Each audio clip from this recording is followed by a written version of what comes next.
This conference will now be recorded. Great. So my name is Diana Starris. I'm the Injury Prevention Coordinator at Robert Wood Johnson University Hospital in New Brunswick. And I also coordinate a group called Safe Kids Middlesex County. We are made up of professionals and volunteers throughout the county, and we work together, partnering to help bring safety information around childhood injury to the community. And everybody on this call is invited to be part of our coalition. If it's something that you're passionate about, you've got kids at home and you'd like to join us, we would love to have you, and you can certainly send me an email at the end. My email will be on the last slide, and you can shoot me an email and say, hey, I'm interested, and I will definitely reach out to you and let you know. Right now in this virtual world, usually we're out in the community reaching out to different groups and going to community fairs, and obviously none of that is happening right now, but we definitely can get you involved in other ways. So by all means, feel free to reach out. And I'm here today with my colleague, Vanessa Dial. I always say your name wrong, I'm sorry. We're both child passenger safety technicians. We are certified by the National Highway Traffic Safety Administration to teach others about how to use car seats. So we hope that you will learn something new today. And on the first slide here, there is actually a car seat quiz that Safe Kids has put out. I would highly recommend you just write down that address right now, and sometime later this evening you can sit down and go through the quiz. There's about 12 questions on it, and see if you learned anything today. Vanessa's going to start off our show today, and I encourage you to use the chat if you have questions. I will, as they come in, I will interrupt Vanessa as she takes a break and, a breath, and we'll ask that question so that you don't, we thought about waiting till the end, but it can get a little confusing if you wait till the end. It's probably easier just to, you see a slide, we're talking about something, you don't understand it, or you need further clarification, just put a question into that chat box, and I'll monitor the chat box while Vanessa's talking, and Vanessa will monitor the chat box while I'm talking. We also ask that you keep yourself on mute while we're doing this. At the end, if we have time, we certainly can open up the floor and you can just verbally ask your questions. But if everybody tries to talk at the same time, it'll be a little bit crazy, okay? So again, if you're just coming on, please put your name and your email in the chat box so that we can, after the fact, send you a survey. We're going to send you a certificate of attendance and send you some resources. Okay, great. So Vanessa, I will turn it over to you, and let me just see if I can. I just asked a question. I'm trying to find the chat box.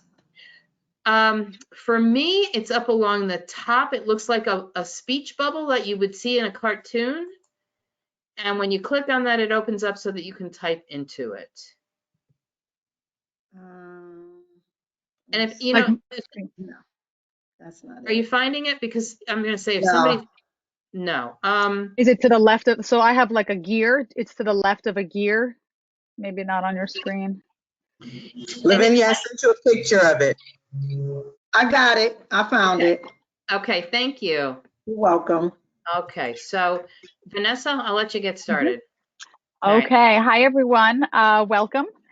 I am a child passenger safety technician. I actually got into this because I wanted to ensure that my own kids were riding as safely as possible. And I became really passionate about this, and I want to ensure that as many children as possible are riding safely. So we know that, so the National Highway Traffic Safety Administration, what we call NHTSA, they found that more than half of car seats are used incorrectly. So it's really important to get this information out and to make sure that we can use these car seats correctly to keep children as safe as possible. Okay, next. So there are different car seats, as you see right here on the screen. Some of them are rear facing only. If you see the ones with the carry handle, those are the ones that we usually see with newborns and infants. They are convenient. You can snap them in and out of the vehicle. The one all the way to the right is what we call a convertible seat. That can be rear facing and also forward facing. So a child can remain rear facing in that car seat, And then once they reach the limits, you can use that same car seat and flip them forward, and they can ride forward facing. Next slide, please. Okay, buckle up every ride, every time. What's really important about this is that you as the driver need to also buckle up every time. Children take their cues from adults. They model us, they see what we do, and it's important for them to see us as adults showing the same dedication to safety as we want for them. So every time you're in the car, you need to put your seatbelt on. It's also a safety issue. As an adult, you can be ejected and you can become a projectile and you can cause an injury to another person. So wearing a seatbelt is not just for your safety, it's actually also for other people's safety, which I think most people don't know that. It's also to ensure everyone else is safe in the car. Okay, next slide.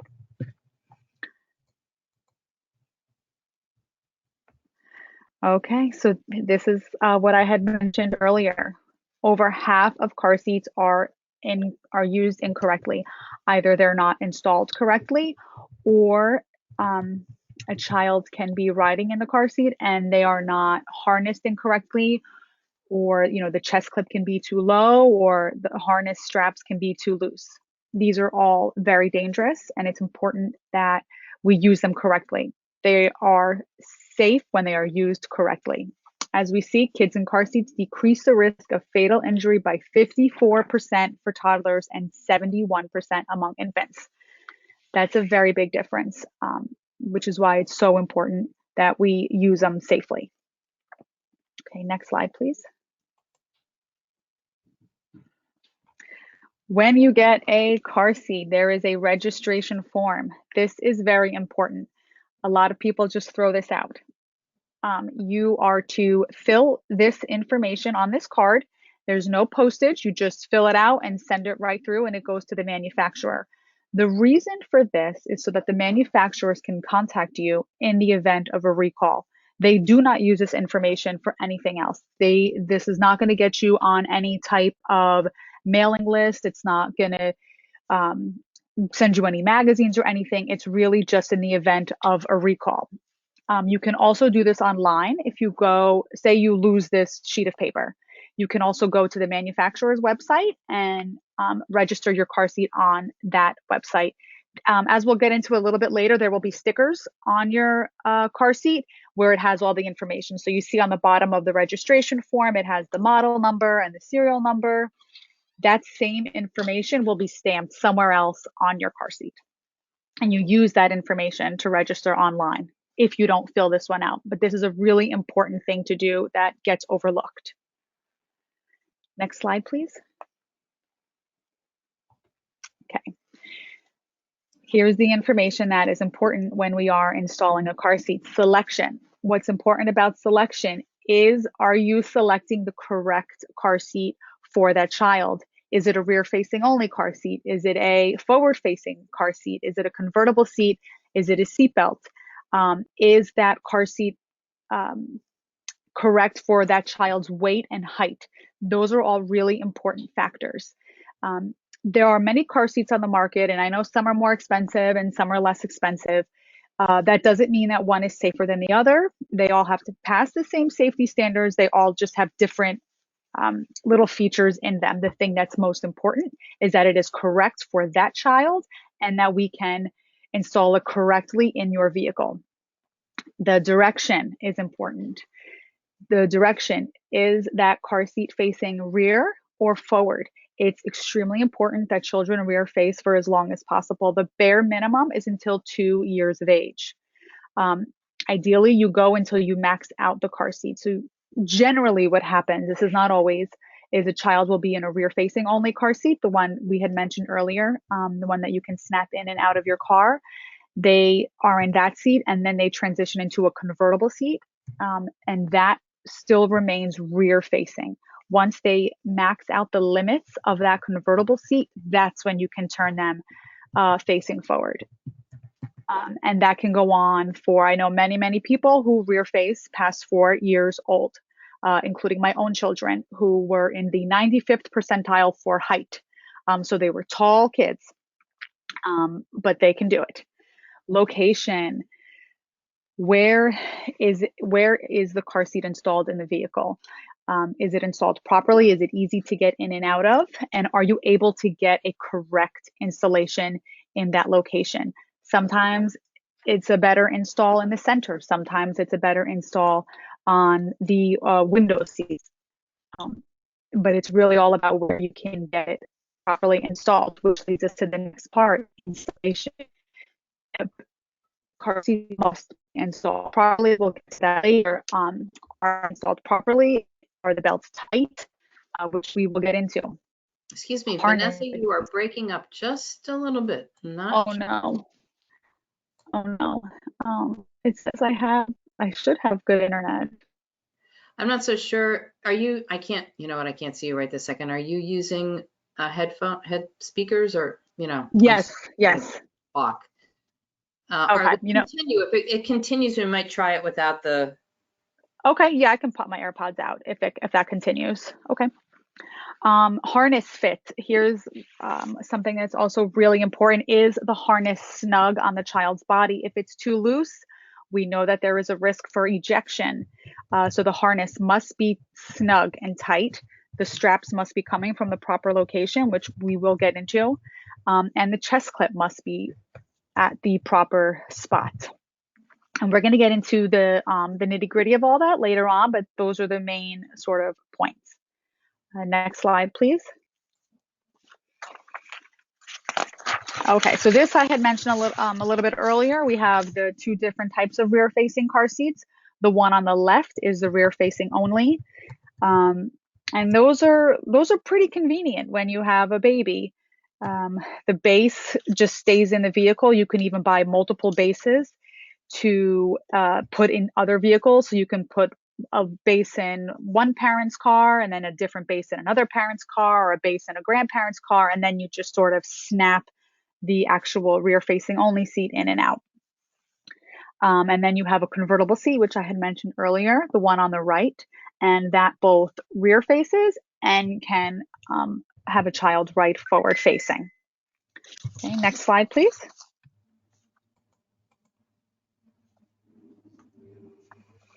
Okay, and here we go. The selection, the best car seat is the one that fits your child budget vehicle and the one you use correctly every time. So it's not necessarily which is the most expensive. It's what you can use correctly and what will fit your child. Are you rear facing or convertible? The American, the rear facing only versus the convertible seats. The American Academy of Pediatrics recommends children rear facing until the highest weight or height of the car seat. And remember, bare minimum of 2 years of age. Next slide, please.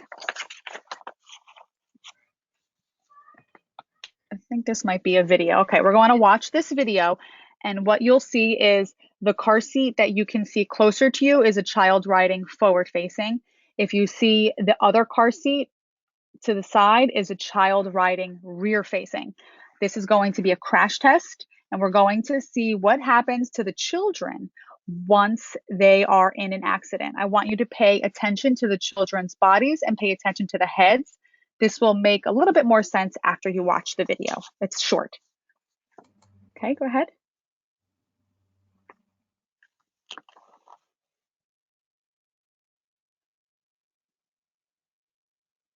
One more time.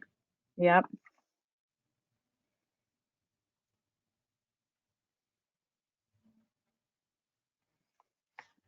Wow, right?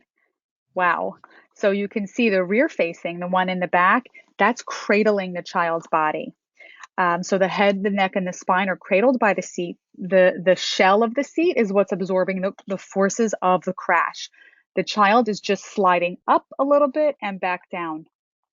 The child in the forward-facing seat, as you can see, their body gets thrown forward and their neck is thrown forward. That's a really, really big difference. Does everyone see that? Okay. Yes. Is there a question? No? Okay.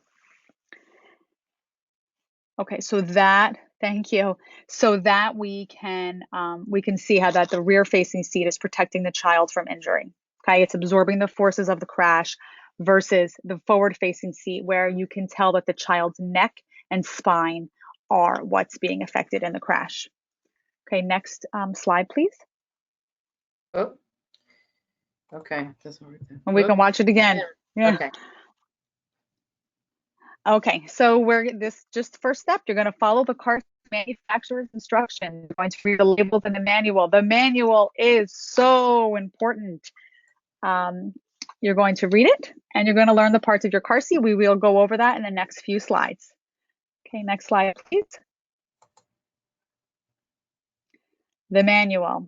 So many people get this manual. Maybe they read a page or two and they throw it out. This is extremely important. The manual will tell you everything you need to know. We recommend that when you get a new car seat, read the manual front to back. There are a lot of nuances in there. They're important. In addition, the vehicle manual will also help you with information. So it's interesting, this manual here shown the Silverado, the vehicle manual. It's a little tricky to get car seats in there. There's a whole song and dance almost with moving the seats forward and lifting them, which is a little different than other vehicles. So it's also important to read your vehicle manual in addition to your car seat manual.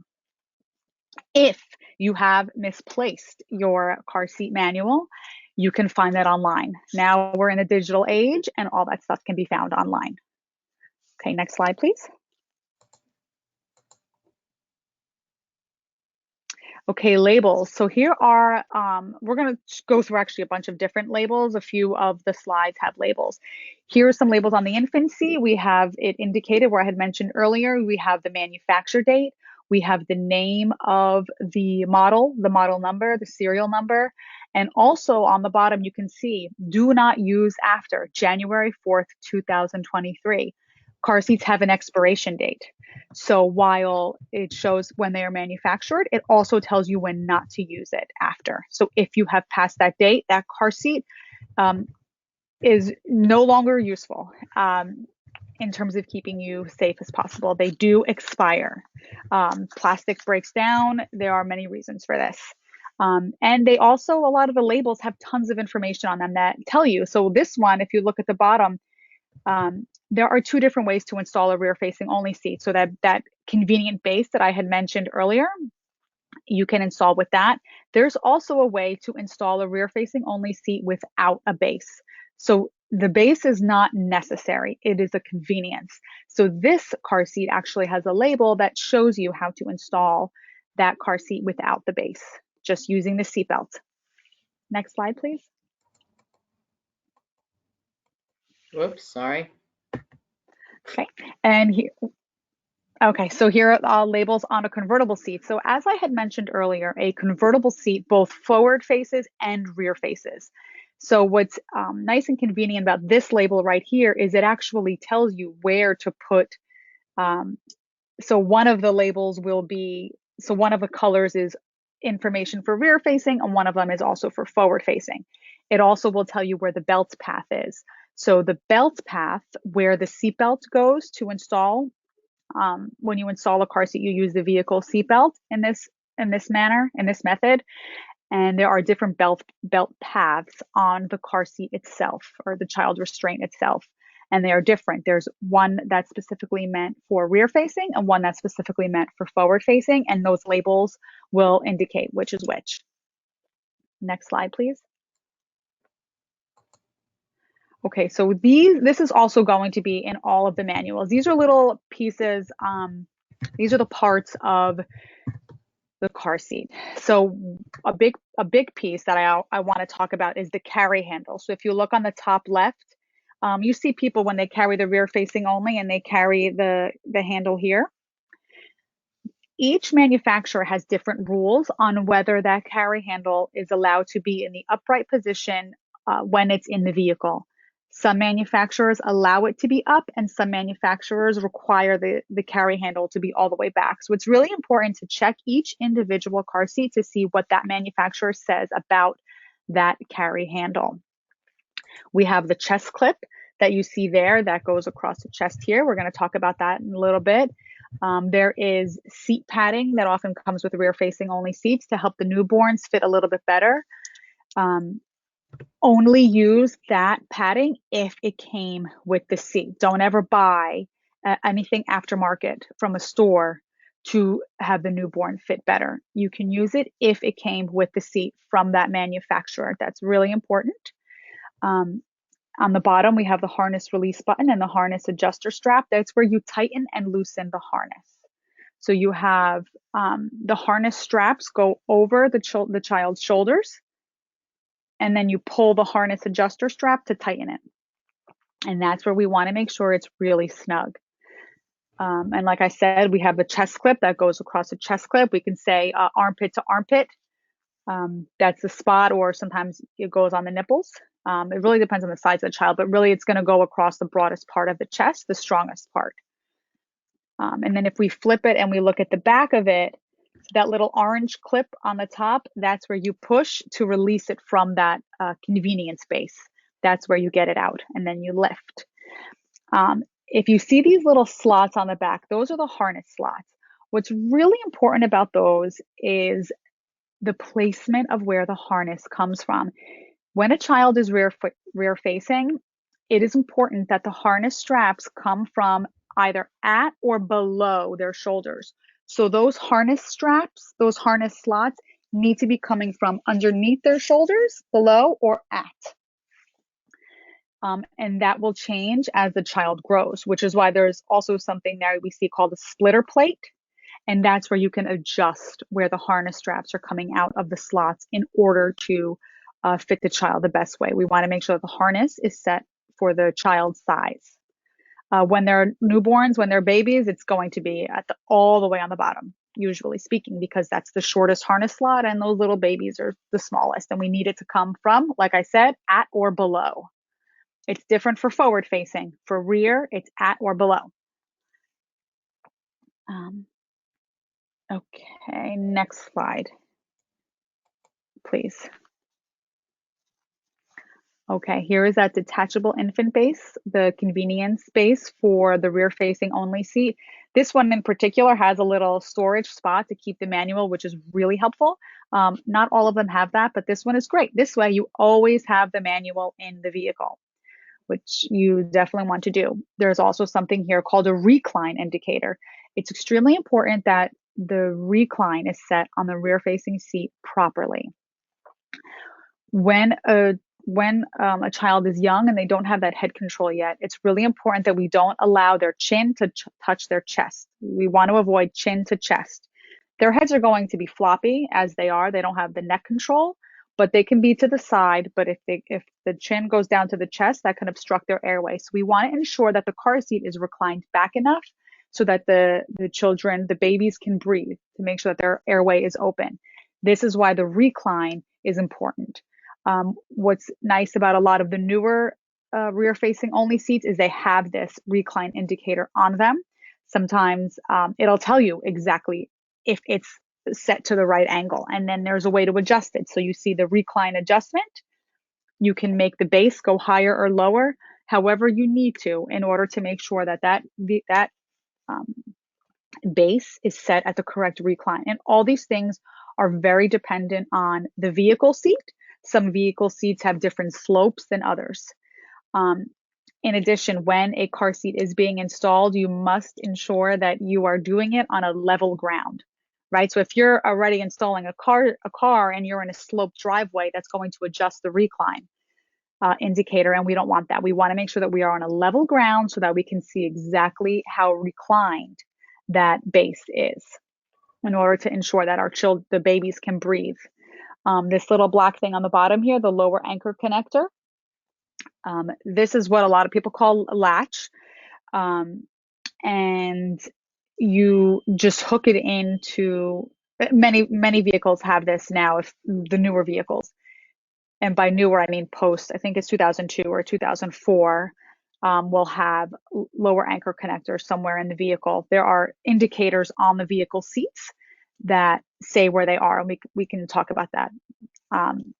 And you can just hook those lower anchor connectors right in and then tighten it up.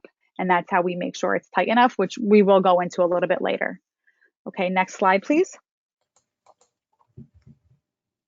Okay, rear facing convertible is we have the rear facing only seat, and now we have the rear facing convertible. And these are just, it's very similar, just a little bit different. We have the tether strap, which we go into. We have the shell. Here is another splitter plate where we can adjust the harness straps. And then this one is pretty much the same. What you can see here on this car seat is an anti-rebound bar. That's just a different thing that some manufacturers have added to their rear-facing seats. But this is pretty much the same as the previous. They all have harnesses and release straps to make them tight or loose. Next slide, please. Okay, like I said, direction and location, we want to rear face to the highest weight and height of the seat. Something else, children under 13 years of age should ride in the back seat. Why? There are airbags in the front, and they can kill a child. They're really strong. Their bodies are not made to withstand that. Also, a rear-facing car seat should never be installed in front of an airbag. It's a safety thing, and in the next slide, you'll see that there are labels. And even if you look in your vehicle and you pull down your sun visor thing in your vehicle, there will be something stamped right on it that will say, do not install a rear-facing seat on this vehicle seat. Next slide, please.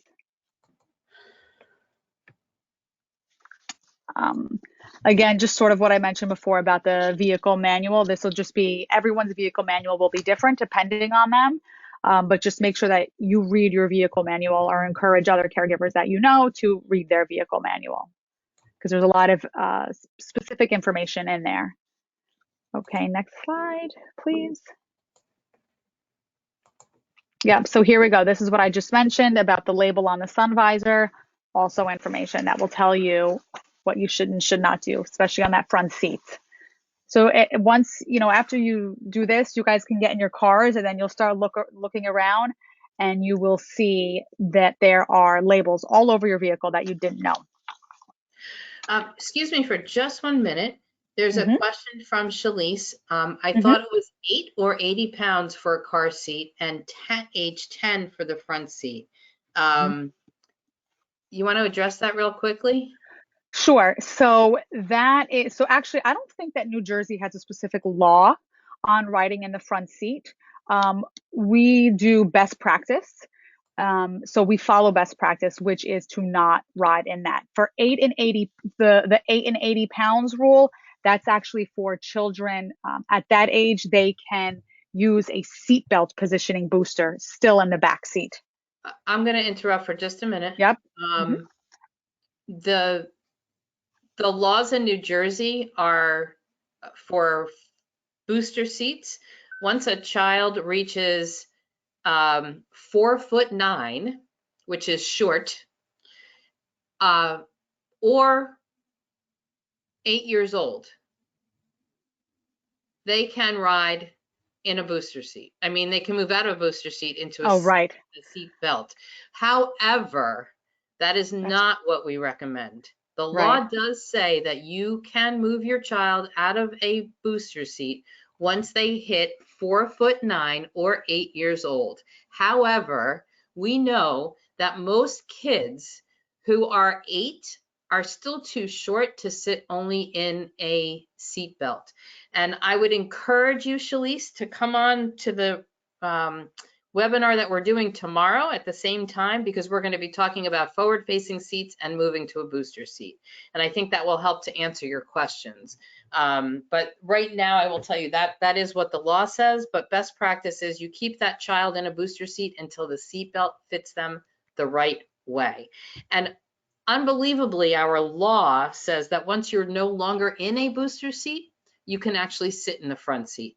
But if you look at the visor, it will tell you that children under 13 should be in the back seat, because that's the safest place for them to be. So hopefully that answered the question. Yep. Yes, thank you. Thank you very much. You're welcome. Okay, next slide, please. Oh, okay. Oh, now it's my turn. Diana. Okay, so now Vanessa will be monitoring the chat and I will be doing the presentation piece of this. So, and again, please feel free to put your questions into the chat box so that we can answer them in real time, okay? If you wait till the end, it'll get a little confusing. Okay, so we are going to now talk about how do you install these seats, okay?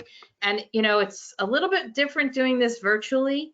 So I'm going to encourage you when we get done, or you know, tomorrow, to really go look at your seat to see how it is installed. And if you have any questions whatsoever, my email will be at the end.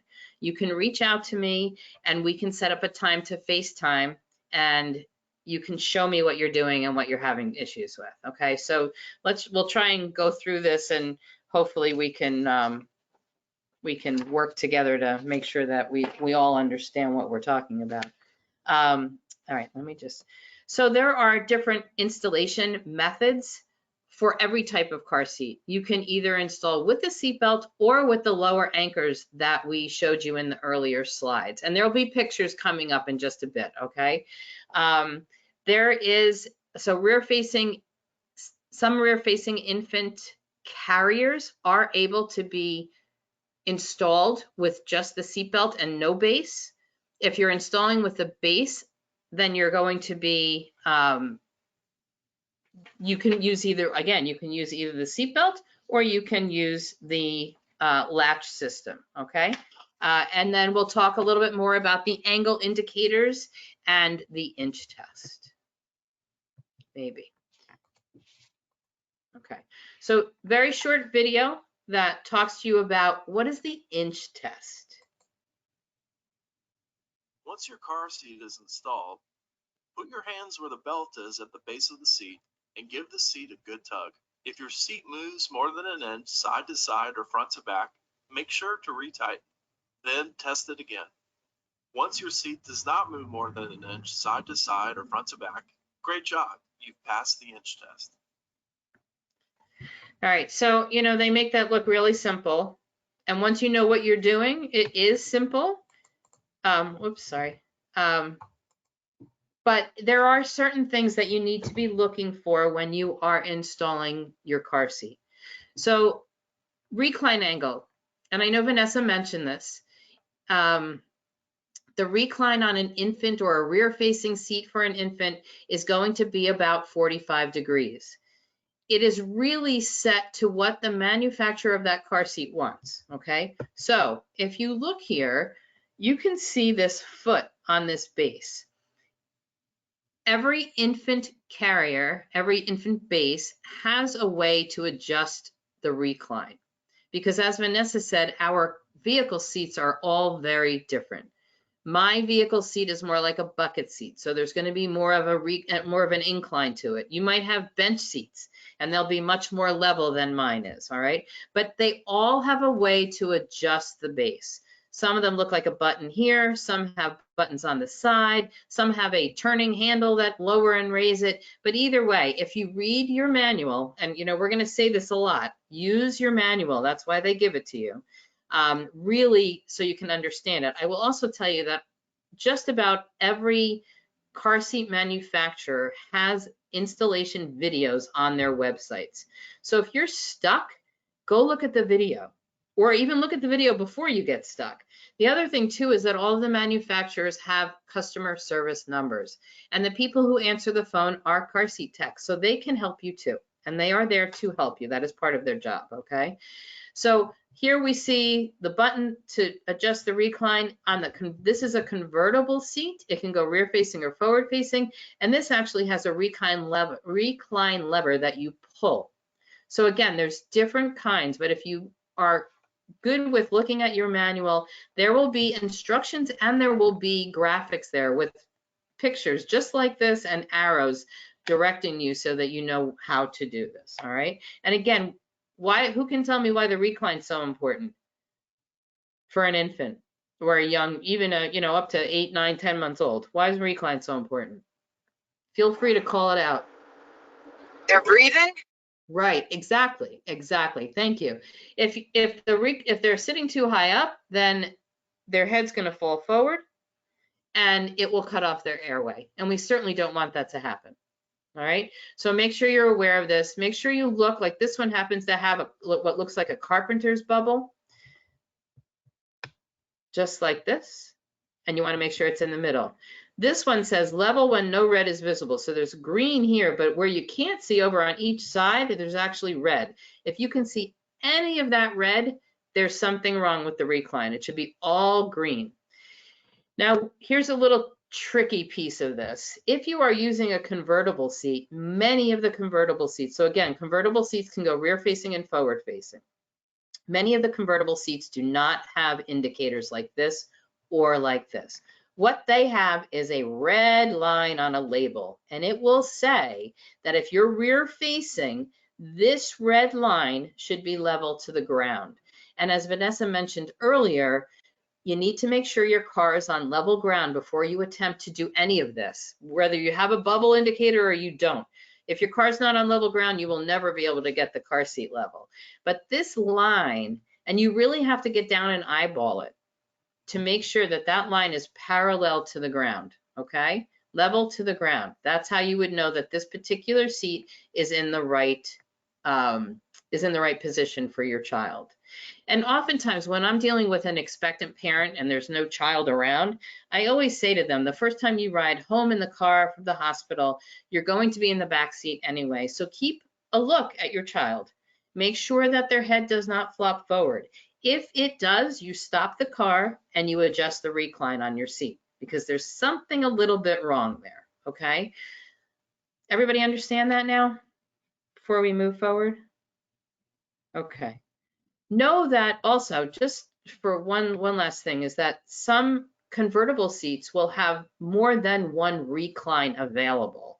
And so you really have to read the labels so that you know if your child's between this weight and this weight, this is where the recline goes. And then if they're a little bit taller or weigh a little bit more, then the recline might change a little bit. There are also some forward-facing seats these days that actually have a couple of recline built into them, which I wish I had when my daughter was a child because she fell asleep in the car every single time we got in the car and her head was always flopped forward.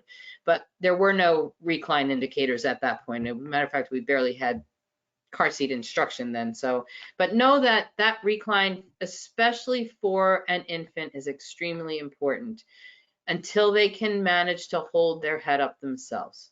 Okay, so let's talk about belt paths. All right, so this is an infant seat with the base, no base attached. And there is a belt path that's built right into the carrier portion of this seat.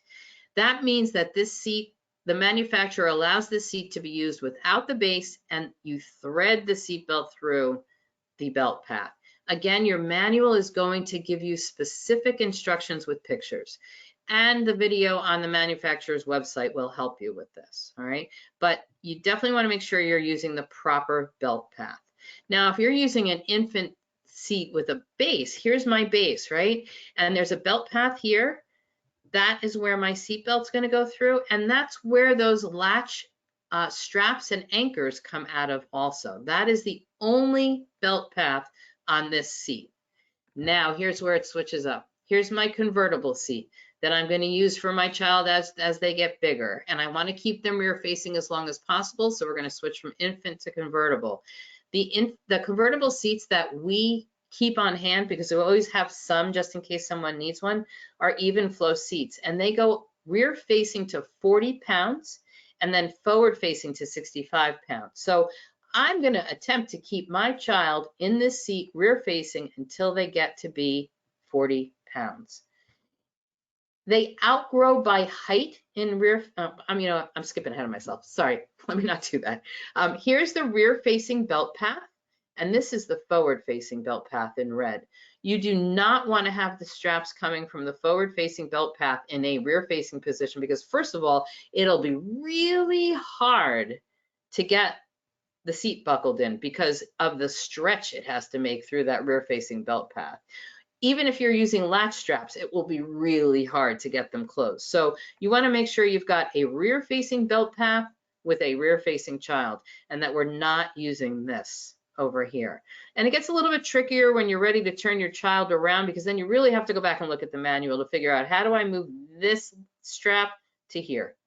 But we're talking rear-facing now. So again, rear-facing for the convertible is here, and then the infant base and the infant car seat only have one belt path. So it can only go rear facing. So in the car, and Vanessa referenced this earlier, in the car, you have what's called latch anchors. And you can see very clearly in this vehicle manual, they show you, and this is why your vehicle manual is so important too, shows you very clearly where you have latch anchors. And the reason they're showing you this in this picture is because very often those latch anchors are buried in the seat. So for instance, up here, you have a little decal, and all of you should have these in your car these days. I mean, it's been years and years, and unless you have a car that's maybe 15 or 20 years old, you may not see these decals, but anything that was made after that, you're gonna see these decals. This decal tells you that down here, and you can sort of see it, there is a latch anchor down here. Whoops, sorry, shouldn't be clicking. So this decal is telling you it's here. In my car, I have these decals, but I've got to stick my hand right down into that crack in the seat in order to even feel the latch anchor. All right, so it's not the same in every car. Also, latch anchors look, the latch hooks look a little bit different depending upon what kind of car seat you have. So this one kind of looks like alligator, like an alligator's mouth, and it clips on here. This one, you actually have to engage the hook, stick it in, make sure you're in the right place, and hook onto the anchor that's in there. And if you notice, you can't see any anchors in here. There's a little decal, tells you that's where the anchor is, but you really have to stick your hand in to find it. Here, it's very, very evident. I wish every manufacturer would do this, but they don't. So that's why it's super, super important to make sure you have that vehicle manual on hand, because otherwise you're going to be trying to figure something out that'll be a lot harder than if you have this vehicle manual. So remember, your vehicle manual tells you specifically about how to use a car seat in your car, and the manufacturer for the car seat manual tells you how to use that specific seat itself. All right, any questions about that? You will also notice that lower anchors they're situated, and you can see it in this picture, they're spaced apart. I don't remember exactly, I want to say it's like 11.5 or 11.75 inches apart that they are, and they are crash tested like this. So this particular vehicle has a latch anchor here, and then there's two here. So how do you think you're supposed to use this? Just looking at the picture. Any ideas? All right, I'll tell you, is that if you wanted to put a seat in your middle back with your latch anchors, you're going to use this one and you're going to use this one.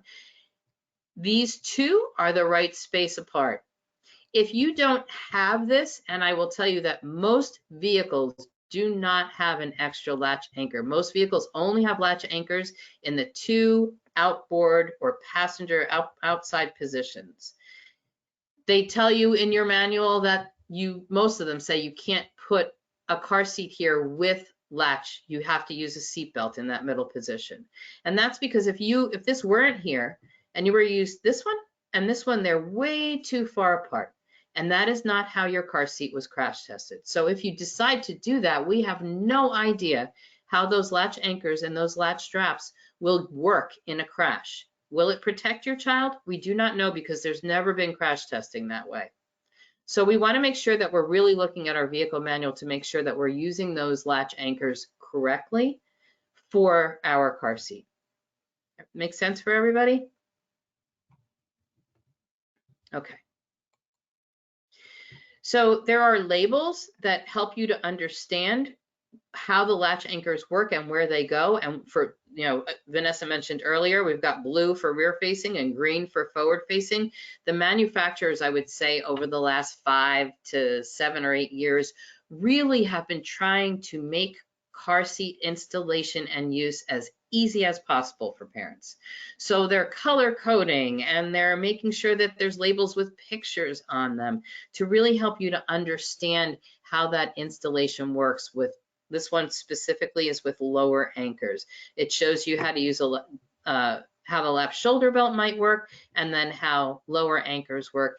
And some vehicles, if you happen to have an older vehicle and there's a lap belt only in that back middle seat, you can definitely install a car seat there. Matter of fact, we don't want you to put people there, kids or adults, because there's no shoulder belt, and the person that's sitting there could be injured a lot in a crash.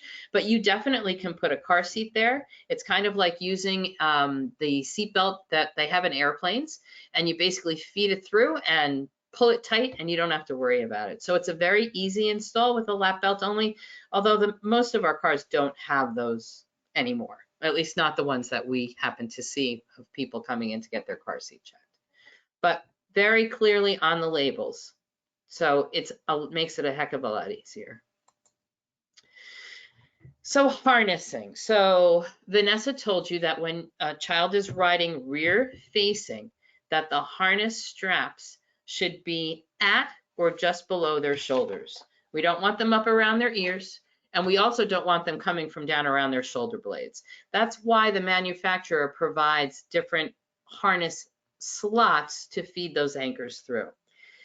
Now, some cars have the splitter plate, and you have to, every time you want to adjust, your child's growing and you need to adjust it, you have to take the harness straps off of the splitter plate and you have to feed them through the next hole. This seat happens to have a harness slide adjuster, and it moves this up and down without you having to undo the whole thing. My recommendation is that if you have to adjust the harness straps because your child has gotten taller, you should take a picture of what it looks like prior to you taking everything apart, because that way you can look at that picture when you're putting it back together and make sure that you have done it the right way. All right. It's important to have those harness straps in the right place, because those harnesses are what is going to keep your child in place and not allow them to slide out during a crash. And remember, we don't plan on going out in the morning and getting in a crash that day. So it's really important that we all, our entire family, ride safely every single ride. You might say, well, I'm just going around the corner, I don't need to put my seatbelt on, or I don't need to worry about whether or not that harness strap is tight enough. You really do. You want to make sure that on every single ride, you are checking those harnesses to make sure that they're tight on your child, and that seat is not moving more than an inch in any direction. So this shows you, we're going to talk a little bit about this, but this is a short little video to show you what it means for the harness straps to be snug on your child. With your child sitting properly in the car seat, try to pinch the strap at your child's shoulder. If you can pinch the strap, tighten the harness and try again. If you can't pinch the strap, you pass the pinch test. One more time, I'm playing that, all right? With your child sitting properly in the car seat. I'm intentionally turning this down. So pinching here, way too much slack, way too much slack. So she pulls up on the harness adjustment strap, and now her fingers slide right off. And that's what it should be every single time you put your child in and out of the car seat. Now, this is an opportunity to talk about the fact that, unfortunately, I say unfortunately because I hate the cold, but winter's coming, right? This child is dressed in light clothing, no big heavy coats or poofy anything, right? So it's very easy to see that that harness strap really is very tight right up to his body. However, now winter comes and we take our children out and they're in these poofy winter jackets, and parents think that they get their child in there snugly, but really you're sort of snugging in their coat. So the recommendation in the wintertime is that when your child gets to the car, they take their coat off. You put them in the car seat without their coat. And if you feel like it's too cold, throw a blanket over them.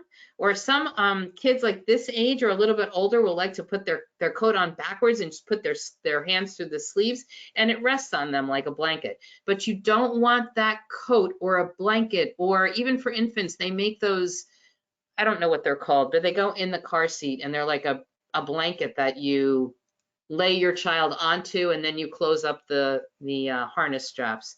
And The bundle me. They thank call you, it like the bundle me. bundle me. Those kinds of things are not recommended at all. Your car seat is not crash tested with them.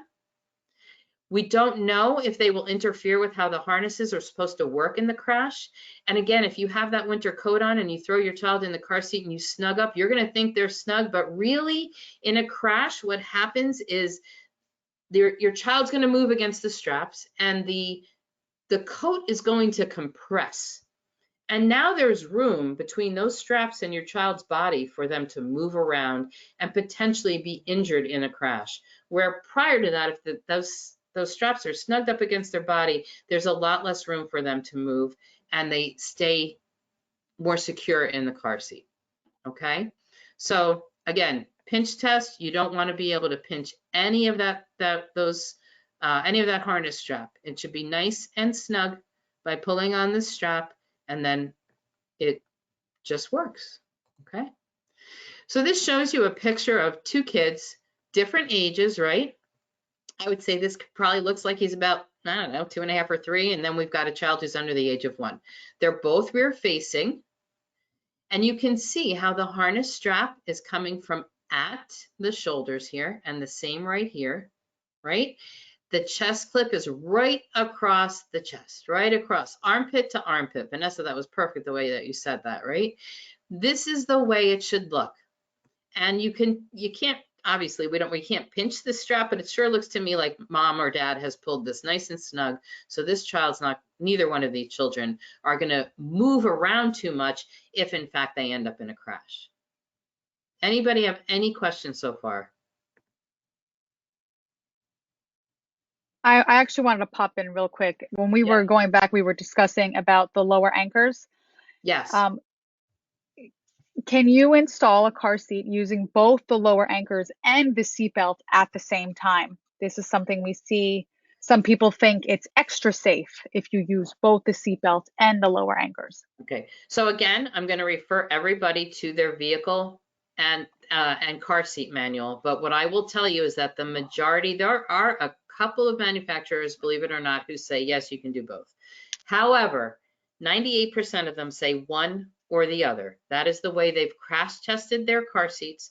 They have no idea if there will be too much pressure put on the belt path if you have both, if you're using both, and or how the car seat will react in the event of a crash. So please read your vehicle manual.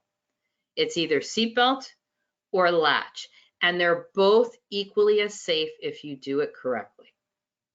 All right, there's no, they did put latch into car seats, I don't know how many years ago, it's been a long time now, but the reason they put it in was to make it easier for parents, but latch is not always the way to go. If you're not using a base, you're not going to be using latch.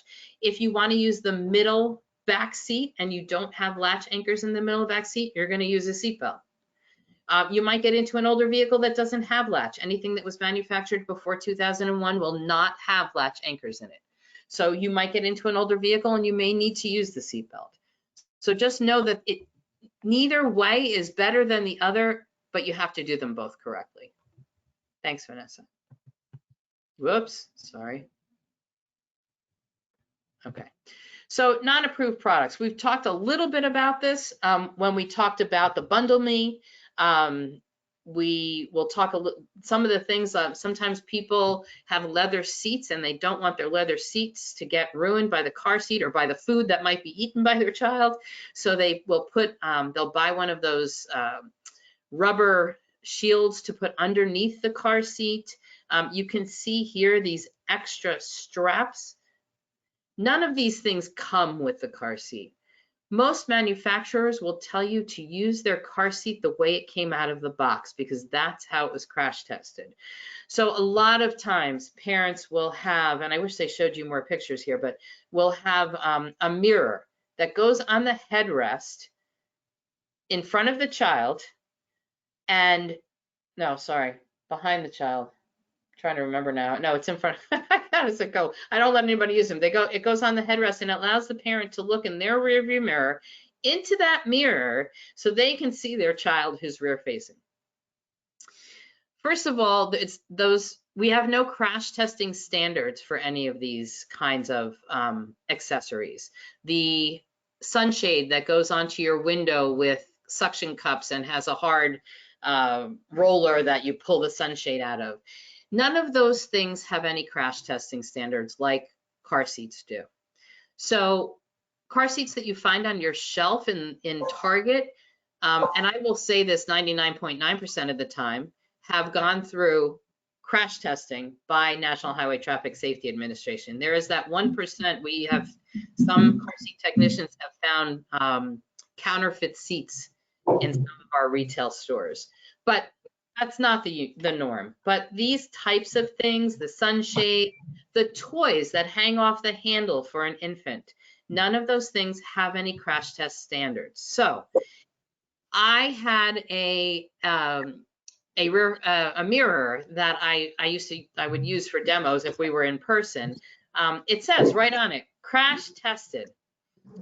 But because there's no standards, that means the company that made it was in charge of the crash testing.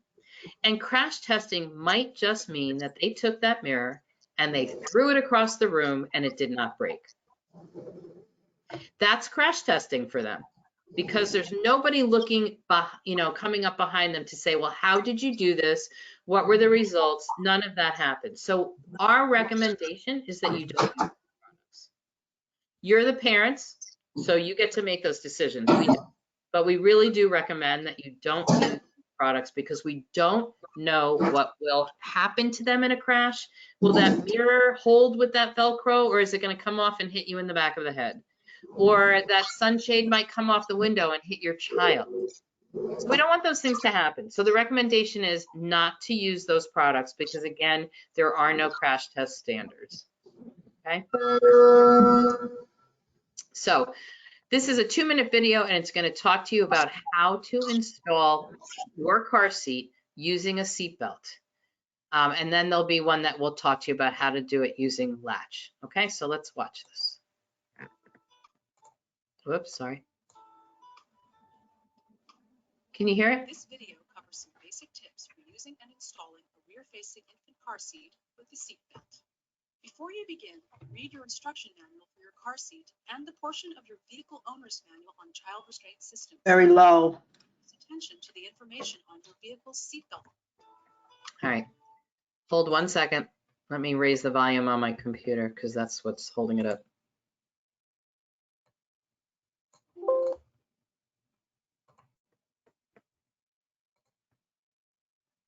Okay, let's try it again. Better? Yes. Okay. This video covers some basic tips for using and installing a rear-facing infant car seat with the seat belt. Before you begin, read your instruction manual for your car seat and the portion of your vehicle owner's manual on child restraint systems. Pay close attention to the information on your vehicle's seatbelt system and how to lock it. Because every car seat and vehicle is different, it's important to follow all instructions carefully. Place the car seat base in the back. Oh, sorry. Just trying to.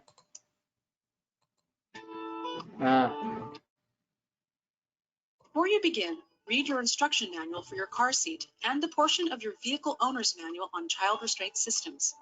Pay close attention to the information on your vehicle's seatbelt system and how to lock it. Because every car seat and vehicle is different, it's important to follow all instructions carefully. Place the car seat base in the back seat of your vehicle. Carefully thread the seat belt through the correct belt path. Be careful not to have any twists.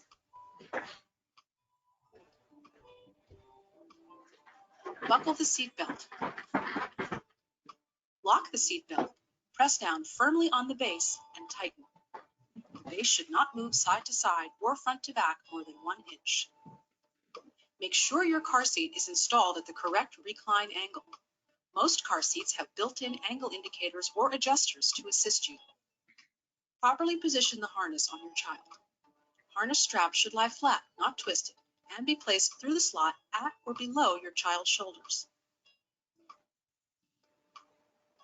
Buckle the harness and the chest clip and tighten. The harness is snug enough when you cannot pinch any extra material at the shoulder. Place the chest clip at armpit level. Your child is now secure and ready to go. Use your rear-facing infant seat for as long as possible. Once your child outgrows the infant car seat, you should switch to a convertible car seat and use it in the rear-facing position. Rear-facing convertible seats have higher height and weight limits and allow you to keep your child rear-facing longer.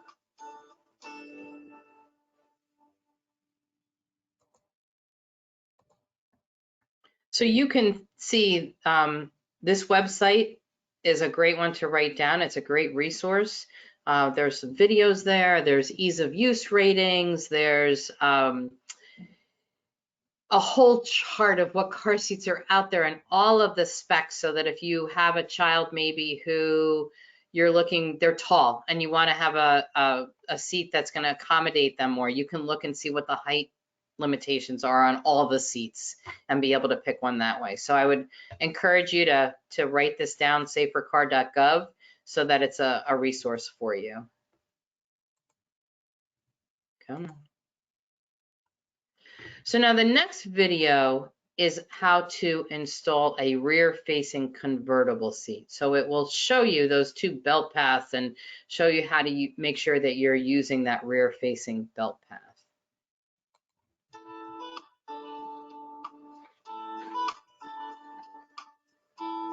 This video covers some basic tips for using and installing a convertible car seat in the rear-facing position with a seat belt. Before you begin, read your instruction manual for your car seat and the portion of your vehicle owner's manual on child restraint systems. Pay close attention to the information on your vehicle's seatbelt system and how to lock it. Because every car seat and vehicle is different, it's important to follow all instructions carefully. Place the car seat in the back seat of your vehicle. Carefully thread the seat belt through the correct belt path. Be careful not to have any twists. Buckle the seat belt. Lock the seat belt, press down firmly on the car seat, and tighten. The car seat should not move side to side or front to back more than 1 inch.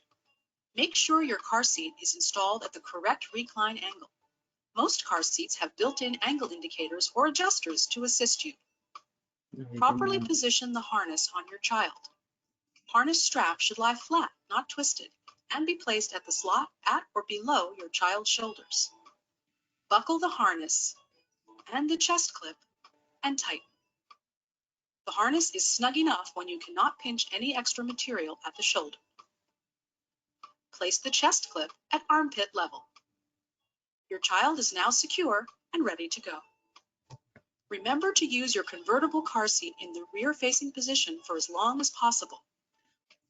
When your child reaches the top height or weight limit indicated by your car seat manufacturer, it's time to switch your convertible seat to face forward.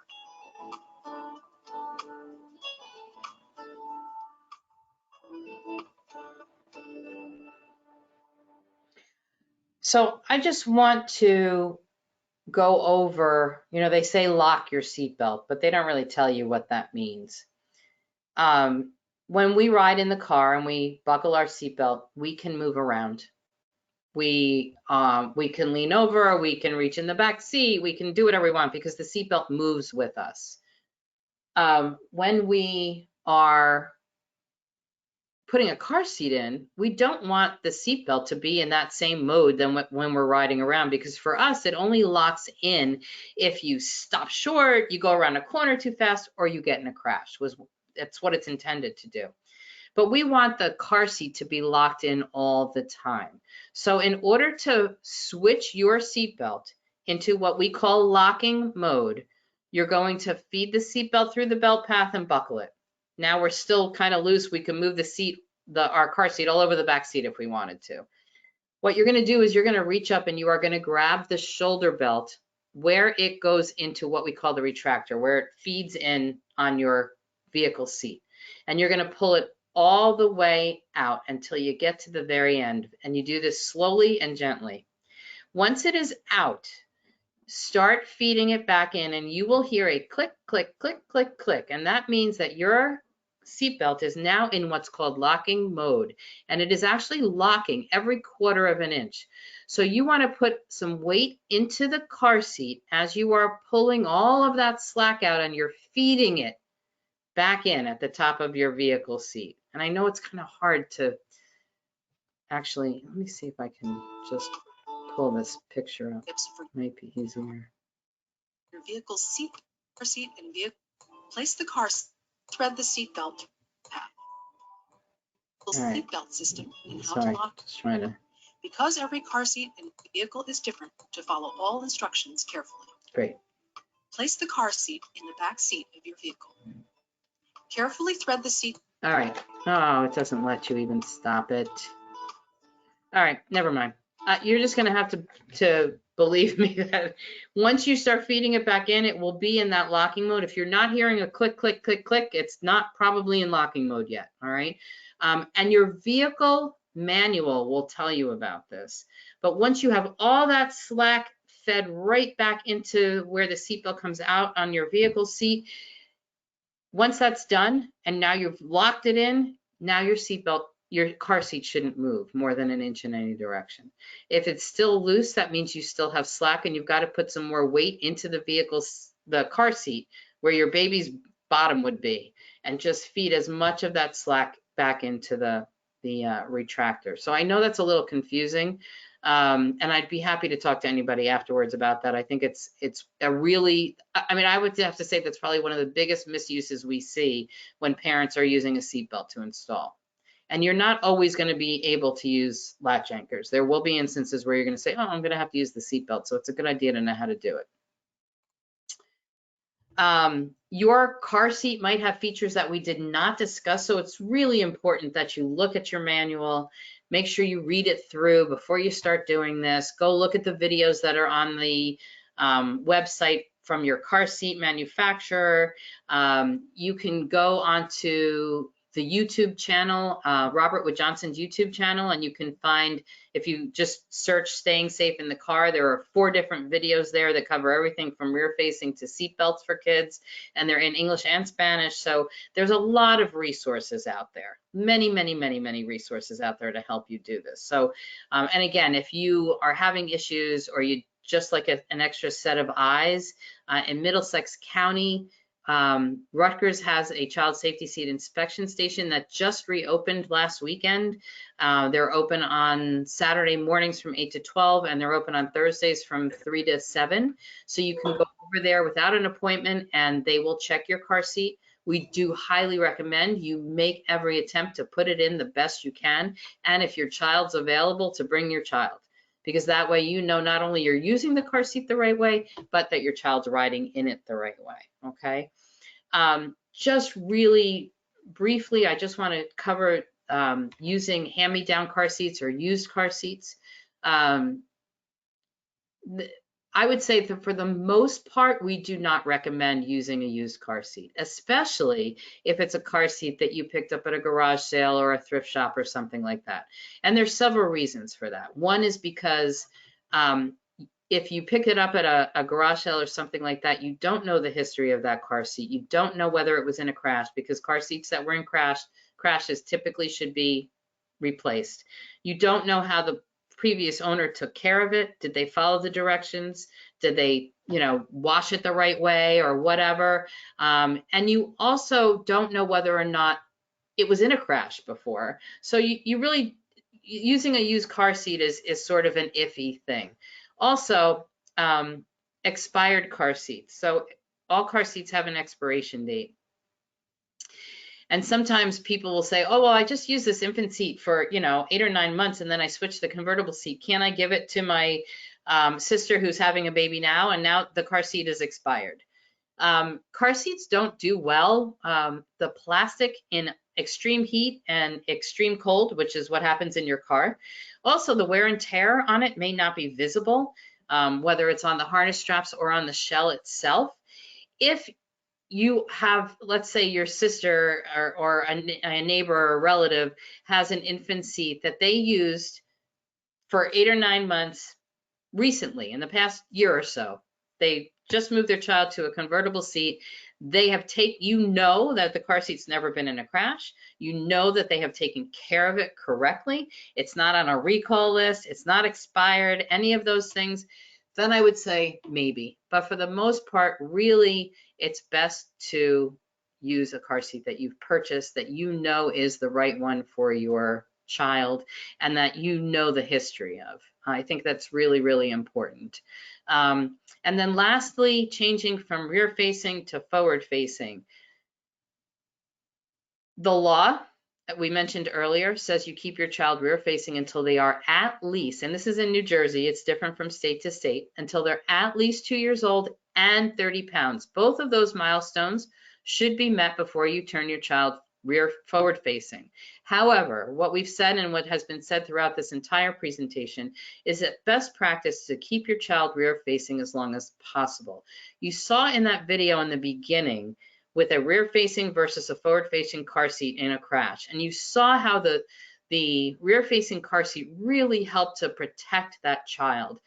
The shell absorbs the force of the crash, it cradles them, it keeps their head and their neck and their spine all in a straight line, so we can prevent those kinds of injuries from happening, or at least minimize them. Once you turn your child forward facing, then they're riding like you or I. And their bones are still not very strong. They're still much more fragile than we are. And you saw the force that was put on that crash test dummy's head and neck. If we can keep our children from having to endure that, they can come away from a crash with far less injuries. So really important to max out the car seat. If it says you can keep your child rear facing to 40 pounds and their head is still enclosed in the car seat, so their top of their head has not gotten above the top of the car seat, they can ride in that car seat until they get to be 40 pounds. Then you turn them forward facing, okay? It will definitely help to protect your child in the event of a crash. And remember, I told you we don't go out in the morning intending to get in a crash, right? So please make sure to really... Hi. Oh. Somebody needs to mute themselves. I can't tell who it, because I can't get there right this minute. But so please just remember to follow those best practices. Look at your vehicle manual, look at your car seat manual, go over to an inspection station and get your car seat checked once you've done the best that you possibly can do. If you're having some issues and you want to give me send me an email, we can set up a time to FaceTime and I can help to talk you through that. Okay. These are some resources for you. Safe Kids Worldwide. I realize you can't click on these, so it's just safekids.org. We gave you the website for Car Safer earlier. All of the car seat manufacturers have websites with tons of information there and a customer service number. So there's somebody there to help talk you through any issues you might be having. And as child passenger safety techs, we have to call the car seat manufacturers sometimes because we don't know every single car seat. And sometimes you're trying to install and you're like, I don't understand why this isn't working. You do everything you're supposed to be doing, you're following the instructions and it doesn't work. Well, guess what? I call that 800 number and I say, help. So please know that you have the ability to do that also. All right. And here is my contact information and my phone number so that you can reach out to me if you have any issues. Does anybody have any questions? We did such an amazing job. You don't have any questions? Really? All right. Well, I'm going to tell you that we are done for the day. Thank you so much for staying on. I know we ran a little bit over, but there is a lot of information to cover. So I hope that you walked away learning something. Hopefully you have all put your emails and your names into the chat. We will be reaching out to you with a post survey so we can know how we did. and also with some resources so that you can have some visuals in front of you that you can just print on your, off your computer or read on your computer. So you have some guidelines. So please do make sure that you have that information. And if nobody has any questions, then we will conclude this session. And Vanessa, thank you so much for being here. Glad that we could do this together. It's my And pleasure. And again, we will, we have tomorrow, we are doing this at the same time, but tomorrow we're going to talk about forward-facing seats and when to move to a booster. So if you've got older kids, come join us, and hopefully we'll see you tomorrow. Okay, thanks so much. Thank you. Thanks, everyone. Thank you so much. Have a very good evening. Thank you, You you too. too. Thank you. Kids, stop recording.